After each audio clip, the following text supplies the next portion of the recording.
vezes nós passamos por momentos de turbulência, momentos desesperadores, momentos difíceis. E muitas vezes não sabemos como lidar. Há um estresse dentro de nós, há uma agonia, e nos pegamos sem saber o que fazer, desesperados. E tem uma história que eu queria ler para vocês. Uma mãe falando com seu filho. O filho diz para a mãe: mãe, eu tive um sonho com Jesus. E ela diz: é mesmo, filho? E como foi esse sonho? Mãe, eu sonhei que estava no céu. O céu é muito lindo, mãe. Sabe como são as refeições no céu? Ela disse: não sei, filho, como é? E o filho disse: é assim, mãe. Em todas as refeições a gente recebe um manjar. Todo mundo recebe o mesmo manjar em todas as refeições. Mas o legal, mãe, é que o manjar vai ter o sabor daquilo que você quer comer. Como assim, filho? Respondeu a mãe. É assim, mãe. Se você está com vontade de comer churrasco, o manjar vai ter sabor de churrasco. Vai ter um sabor melhor que o melhor churrasco da sua vida. Se está com vontade de comer chocolate, vai ter um sabor melhor que o melhor chocolate que você já comeu na vida. A mãe disse: que lindo, filho. E o filho respondeu para a mãe: muito lindo, mãe. Essa conversa é baseada numa história real que aconteceu em 2015. Alguns dias depois, esse menino faleceu. E este sonho foi a única coisa que ajudou essa mãe a assimilar o luto dela. Imagina, a princípio, né, que conversa linda, que sonho lindo que esse menino teve. Mas daqui a pouco a mãe tem que passar pelo luto de perder o filho. Que situação que eu não posso nem imaginar isso. Mas são momentos que todos os seres humanos passam nessa terra. Momentos de turbulência, momentos de indignação, de raiva, momentos de guerra, guerra interior, guerra exterior. Hoje nós vivemos, nesse ano, a guerra da política. Agora só se fala de política, um candidato é melhor que o outro, vice-versa. Nós ouvimos falar de guerra lá na Ucrânia. A Rússia quer invadir a Ucrânia, tem invadido a Ucrânia, quer tomar o território da Ucrânia, porque a Ucrânia quer se aliar aos inimigos da Rússia. E também nós passamos por momentos de guerras em casa, momentos de guerras em família, momentos de guerras conosco mesmo, com o nosso interior, com o nosso ânimo, com a nossa disposição. Momentos que nos tiram a paz. Há momentos que nós queremos chegar em casa, queremos chegar no nosso quarto, lá no nosso cantinho, e ter um momento de paz. Ter paz, ter sossego. Nossa, como o dia foi estressante hoje. Quanta coisa aconteceu e amanhã tem mais. E eu não sei o que fazer, não sei como resolver. E começo a pensar, começo a me preocupar, começo a andar ansioso, começo a tentar arrumar uma forma de alcançar aquilo que eu preciso, de alcançar aquele objetivo. Começo a fazer planos, vou dormir, tentar dormir, não consigo dormir, porque há uma guerra dentro de mim, me trazendo preocupações, me trazendo ansiedades. Assim é a nossa vida, não é verdade? Imagina Jesus quando estava chegando próximo de ser crucificado. Ele passou por um momento assim também. Começou a se angustiar, a sofrer, e havia uma guerra dentro dele. E ele conseguiu vencer aquele momento. E Jesus fala que nós teríamos aflições, mas para termos bom ânimo, porque ele venceu o mundo. Essa é a nossa esperança.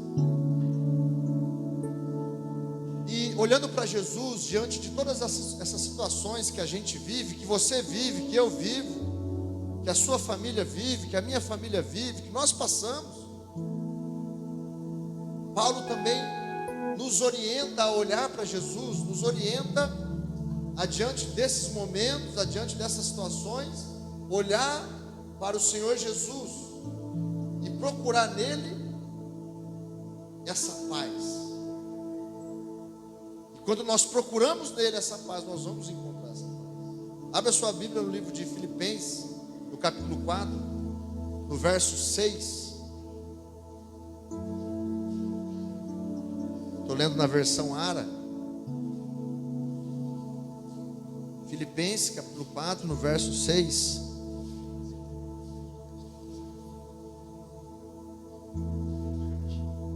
Só queria lembrar você de que Deus é bom. Amém? O tempo todo Deus é bom. Diz assim o texto: não andeis ansiosos de coisa alguma, em tudo, porém, sejam conhecidas diante de Deus as vossas petições.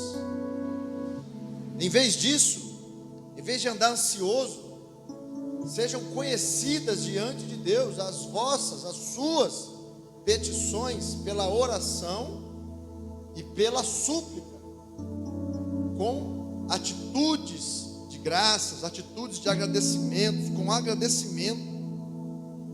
Verso 7. E a paz de Deus. Qual paz de Deus? O que é paz de Deus? A paz que excede todo entendimento, a paz que vai além do que nós pensamos, a paz que vai além do que nós podemos planejar, a paz que vai além da nossa criatividade, a paz que vai além do que a nossa expectativa pode esperar. Essa paz, a paz de Deus, ela guardará o vosso coração e a vossa mente, aonde? Em Cristo Jesus, aquele que passou por um momento de angústia, que suou gotas de sangue, tamanho foi a guerra que havia dentro dele, a guerra pelo qual ele passou. Nós teremos o nosso coração e a nossa mente guardada nele. É isso que Paulo está falando nesse texto. Como encontrar essa paz? Como conseguir essa paz?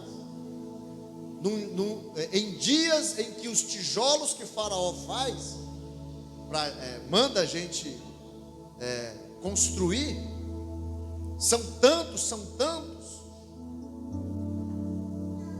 Não sei se você vai se lembrar do texto, mas quando o povo de Deus estava preso no Egito, e Moisés foi para falar para o Faraó liberar o povo, libera o povo ia adorar o Senhor no deserto. O que o Faraó fez? Vai construir mais tijolo. Esse povo está ocioso, esse povo está vagabundeando, tem trabalho para eles fazerem, e eles estão vindo aqui falando para ir passear no deserto. Não, manda eles fabricarem mais tijolos, e agora não vai ter matéria-prima. Eles vão se virar para conseguir a matéria-prima, para eles fabricar, produzir o que eles precisam produzir. Hoje em dia nós precisamos produzir muito mais. Hoje há um sistema que nos envolve, que nós estamos presos, que nós vivemos, que Jesus orou lá em João capítulo 17, falando para Deus: olha, não peço que os tirem do mundo, mas que os livre do mal. Jesus fazendo essa oração por nós. Nesse mundo, nesse sistema, a ordem que nós temos desse sistema é: produza mais, se vira, dá os seus pulos. Você precisa fazer mais, você precisa produzir mais, você precisa dar mais resultado, você precisa ter um dia de 25 horas, você precisa se virar. E Deus nos chama para adorá-lo, Deus nos chama para ir buscar Ele lá no deserto, procurar a face dEle, procurar a presença dEle. Vocês estão entendendo? Não é verdade isso? Não é tanta correria, não é tanta coisa para fazer, tanta coisa para pensar, para se preocupar. Mas nós temos um texto aqui na palavra de Deus. A palavra de Deus, a palavra de Deus nos dá recursos para nós vencermos esse mundo, como Jesus venceu, para nós encontrar paz, para nós encontrar sossego para a nossa alma. E Paulo ele fala: não andeis ansiosos de coisa alguma, não ande preocupado por coisa alguma. Como assim não andar preocupado? Se eu tenho que fazer, se eu tenho que produzir, se eu tenho que realizar, se eu tenho que conquistar, se eu tenho que deixar pronto, se eu tenho que preparar, se eu tenho que... Tem coisas, tem pessoas que dependem de mim. Como? Eu tenho que me preocupar, eu tenho que andar com a ansiedade lá em cima.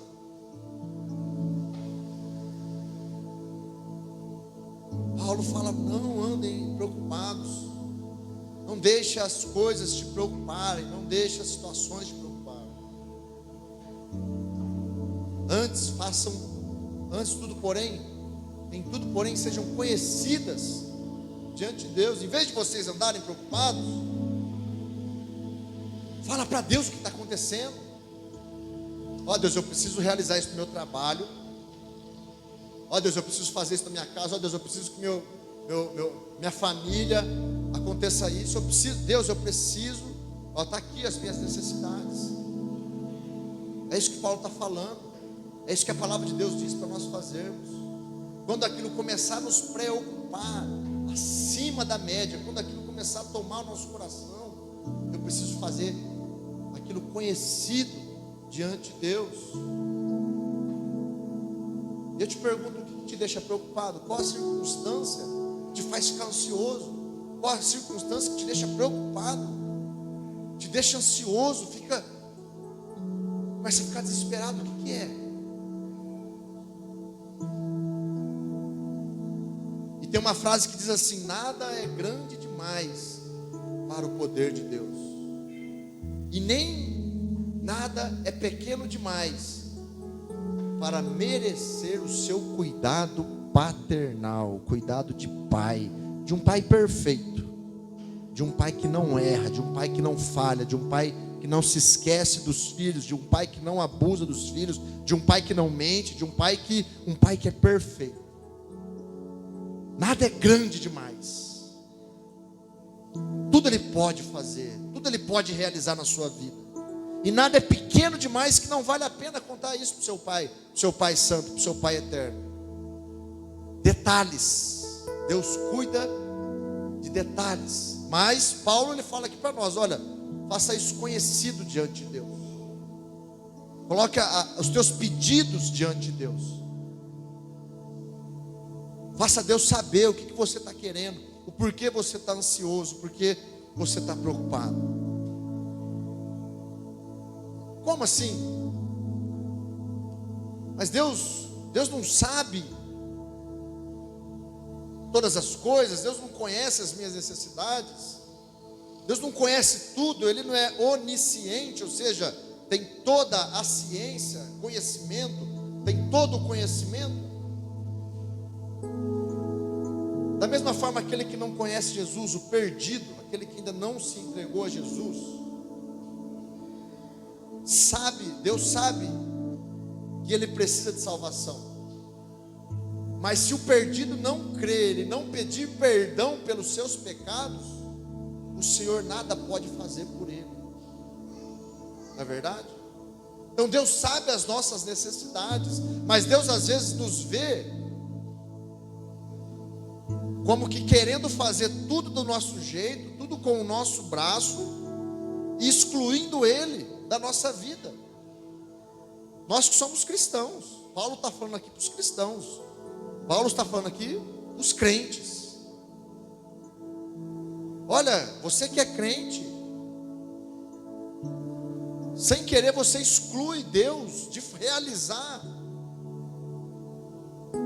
a obra dele, o desejo dele, aquilo que você está necessitando na sua vida. Por quê? Porque você quer fazer na sua força.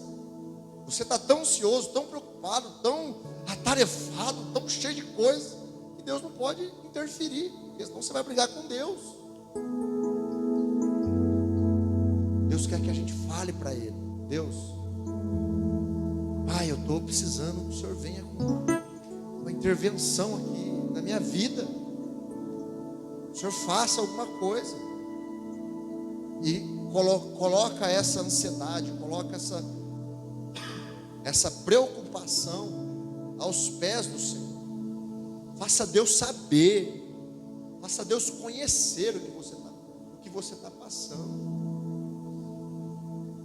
Conhecer fala de algo inteiro, de algo pleno, de algo profundo, de algo escancarado, sem reservas, sem medo de abrir o jogo para Deus. Ele já sabe o que está acontecendo, Ele já sabe o que você precisa. Mas quando você abre o jogo com Ele, quando você escancara para Ele, Ele começa a ver fé em você. E é a fé que nos traz recompensa. Sem fé é impossível agradar a Deus, não é verdade? A Bíblia diz isso, porque é preciso que aqueles que o buscam acredite que Ele existe e que recompensa, ou seja, presenteia, doa.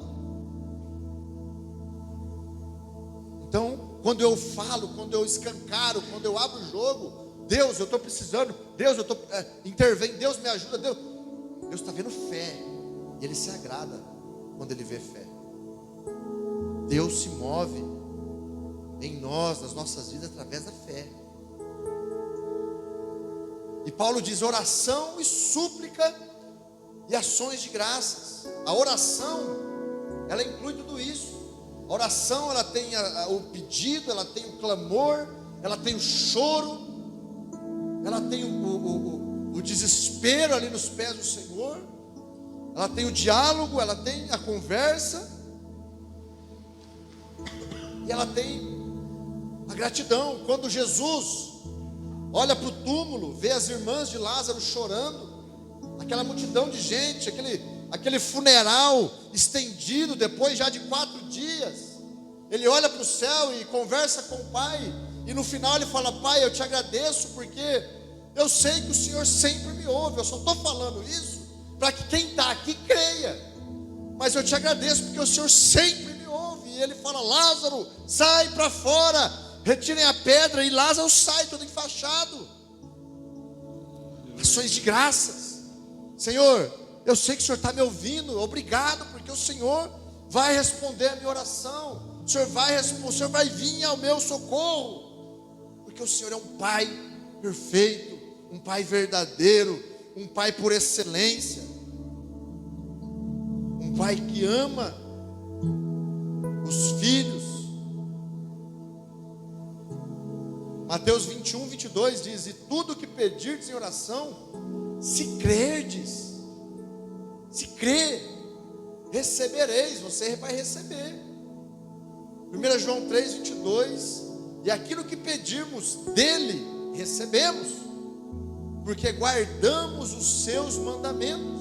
Olha só, e fazemos diante dele o que lhe é agradável. Ou seja, conforme nós vamos lendo a palavra de Deus, nós vamos vendo que a revelação de Deus para nós, ela é progressiva e ela vai se encaixando. Então, quando eu me converti, eu achava que tinha um texto que falava assim: se invocar o Senhor, você vai ser salvo. Eu pensava, então, se eu falar assim, Senhor, eu vou ser salvo. Mas depois eu fui aprendendo que não é só eu falar Senhor para ser salvo. Eu tenho que ter uma caminhada, eu tenho que obedecer os mandamentos, eu tenho que olhar a palavra por inteira e ver o que o Senhor está falando. Quando nós lemos esse texto de Mateus 21, 22, tudo que pedirdes em oração, se crerdes, recebereis. O que nós pensamos com esse texto isolado? Tudo que eu pedir, eu vou pedir uma Ferrari. Eu acho uma Ferrari bonita, eu acho uma Ferrari legal, eu gosto do barulho da Ferrari, eu vou pedir uma Ferrari. Mas não é bem assim. Nós vamos para outro texto, 1 João 3, 22, porque guardamos os seus mandamentos e fazemos diante dele o que lhe é agradável. Não é somente o que eu quero, não, é o que é agradável. É depois de eu ter uma caminhada com Deus, é depois de eu observar os mandamentos de Deus e colocar aquilo em prática na minha vida e aplicar aquilo dentro do meu coração. Então Paulo está falando aqui da oração, mas da oração contínua, a oração perseverante, a oração que dia após dia eu falo com o meu Deus, com o meu Pai, com o meu Senhor, que dia após dia eu tenho comunhão com Ele, que dia após dia eu estou na presença dEle, mesmo passando por situações difíceis, por momentos ruins, mesmo às vezes querendo desistir, mesmo às vezes querendo entregar os pontos, querendo chutar o balde. Eu não vou perguntar aqui quem quis chutar o balde essa semana, não vou perguntar. Mas cada um aqui sabe o que passa. Mas mesmo assim, o que a Bíblia nos ensina é: continue na sua comunhão com o Pai, continue na sua comunhão com Deus. Amém, meus irmãos? Amém, Deus. A oração contínua serve de defesa contra toda e qualquer ansiedade. Vou ler de novo. A oração contínua serve de defesa contra toda e qualquer ansiedade. Quanto mais eu tenho comunhão com Deus, menos ansioso eu fico. Quanto mais eu tenho comunhão com Deus, menos desesperado eu fico. Quanto mais eu busco a presença de Deus, quanto mais eu me deleito na presença de Deus, menos ansioso, menos preocupado. Porque quanto mais eu tenho comunhão, mais eu conheço o meu Senhor, mais eu conheço o meu Pai eterno. Então, quanto mais eu conheço o meu Pai eterno, mais eu sei que Ele está cuidando de mim, mais eu sei que Ele está com os olhos em mim e que Ele não vai se esquecer de mim. Amém? Glória a Deus. Santo é o teu nome, Pai. E a paz de Deus, não é a paz de homem, como eu disse, além daquilo que nós podemos pensar, excede o entendimento, vai além. Você pega um copo, coloca debaixo da torneira, abre a torneira, ela enche, e quando chega lá no topo do copo, ela começa a transbordar, ela começa a exceder o copo não comporta. A paz de Deus para nós não podemos comportar como essa paz. Vocês estão entendendo? Ela vai além do que a gente pode imaginar. Como alguém em guerra pode ter paz? É isso. A paz que eu vos dou, Jesus disse, não a dou como esse mundo dá. É uma paz sobrenatural. É um milagre, é um mistério, é algo divino, que a Bíblia, a palavra de Deus nos promete. Quando nós andamos nesse espaço, quando nós fazemos conhecido diante de Deus essas coisas, aquilo que nos preocupa, aquilo que nos deixa ansiosos, aquilo que nos estressa, a promessa é: a paz de Deus, que excede todo entendimento, ela vai guardar o nosso coração e a nossa mente. Vai guardar o nosso coração do quê? Vai guardar a nossa mente do quê? O que você faz quando está muito preocupado? O que você pensa quando está muito ansioso? O que nós pensamos quando estamos ansiosos, quando estamos preocupados? Pensamos um monte de coisa. Se é uma situação que nós não vemos saída, pensamos em fazer uma loucura para resolver. Pensamos em abandonar a palavra de Deus para resolver. Não vemos saída, então aquilo começa a tomar conta do nosso coração, começa a tomar conta da nossa mente. E o que acontece?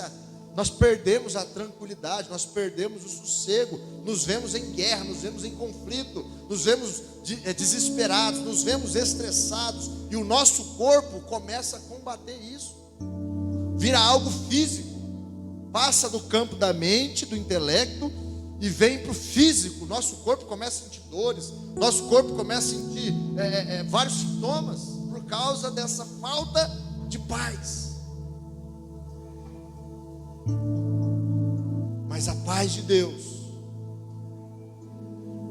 a promessa bíblica é que ela guardará o nosso coração e a nossa mente. E aonde vai ser guardado? Em Cristo Jesus, a rocha eterna. Essa palavra aqui, coração, ela quer dar a ideia da alma, do nosso interior, que é o verdadeiro homem, que é o que realmente importa. O que Jesus veio para salvar? A nossa carne? A matéria? Não, Jesus veio salvar a nossa alma, não é verdade? Amém? Jesus veio nos salvar a nossa alma. E essa palavra coração dá essa ideia de guardar o verdadeiro homem, o nosso homem interior, a nossa mulher interior, aquilo que Jesus quer salvar. E não é apenas sentimentos, intelecto ou emoções, mas é o verdadeiro homem. O verdadeiro homem é protegido pelo poder pacificador de Deus, ainda que o homem mortal venha a ser severamente assediado por dificuldades de toda sorte, externas ou íntimas ou internas. O poder pacificador de Deus, a paz de Deus. Um dos nomes de Deus qual é? Jeová Shalom, o Deus da paz. Essa paz tem esse poder. A paz de Deus tem esse poder. Por mais que seja severas, grandiosas as dificuldades, essa paz tem o poder de nos proteger, de nos blindar. As emoções às vezes dizem que uma crise é fatal ou causa de intensa ansiedade. E o processo de raciocínio concorda com isso, pensando as coisas conforme elas parecem ser. No entanto, a paz de Deus altera tudo isso, mantendo o coração e a mente guardados, não permitindo que as circunstâncias invadam e destruam a nossa tranquilidade, que se fundamenta, se alicerça sobre a certeza do bem espiritual, o que nenhuma circunstância terrena pode alterar. Aquela mãe que ouviu o seu filho contando aquele sonho, ela teve esse alicerce, esse fundamento. Ela soube que o filho dela estaria com Jesus. E a paz de Deus nos alicerça, nos fundamenta. E os abalos que passamos dia após dia, crise após crise, não podem nos tirar do prumo. Estamos alicerçados, estamos arraigados, estamos firmados na rocha eterna. A tempestade vai vir, mas a nossa casa está na rocha. Vai soprar o vento, vai ter raio, vai ter trovão, vai ser assustador, mas no final a casa vai ficar de pé, porque a casa está firmada na rocha, está fundamentada. Então, essa paz, a paz que Jesus dá, em João 14, 27, deixo-vos a paz, a minha paz vos dou, não vou lá dou como a dá o mundo, não se turbe o vosso coração, nem tenha medo, nem se atemorize. A comunhão com Deus acalma todas as águas perturbadas. Sabe o que Paulo está falando para nós hoje? Querido irmão, querida irmã, em 2022, vai ler a Bíblia, vai ler esse texto, presta atenção. O que está te preocupando? O que está te deixando ansioso? Por que você está correndo tanto? O que que é? Se aproxime de Deus. Fala para Ele o que está acontecendo. E tem uma promessa para você. Você vai ser guardado pelo Deus Shalom. Jeová Shalom, o Deus da paz. Essa paz é poderosa para proteger o seu coração, para você não fazer besteira, para proteger a sua mente, para você não ficar pensando besteira. Meu Deus, feche seus olhos, irmãos.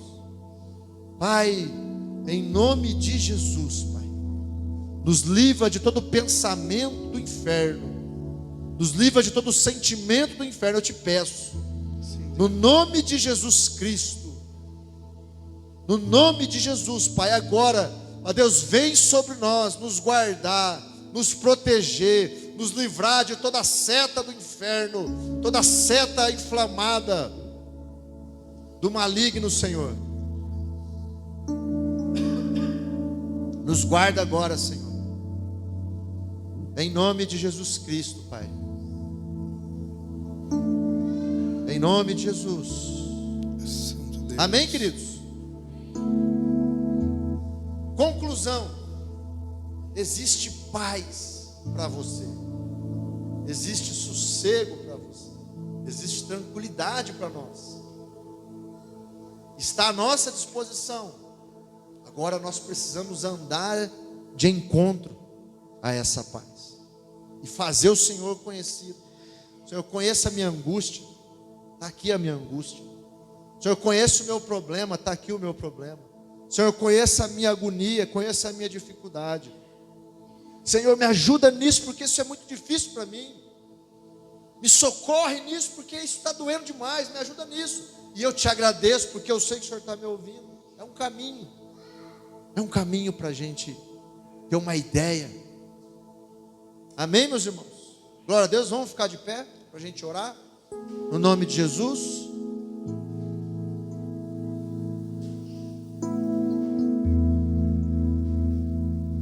O nome dessa paz é Jesus Cristo.